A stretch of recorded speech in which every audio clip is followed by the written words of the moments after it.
ក្រក្តីតែងតែមានចិត្តសន្ទររួមផងឡើងគ្នាមិនគិតស្រីប្រងមិនខ្វល់ញើសឈាមស្រង់ចូលត្រូវមិនខុសខ្មែរតែងជួយខ្មែ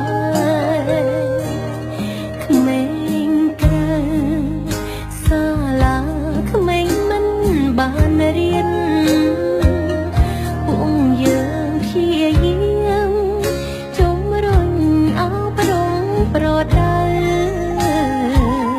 ស្នើអង្គវសុំ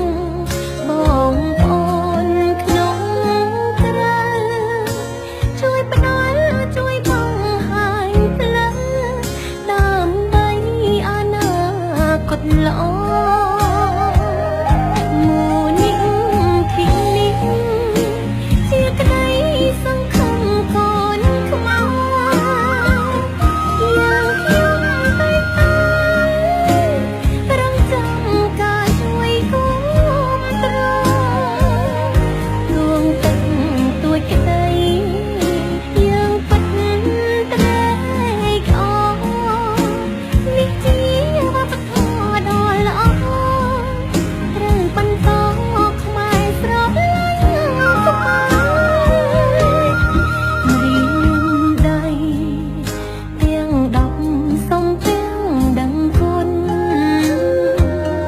គុណនេះ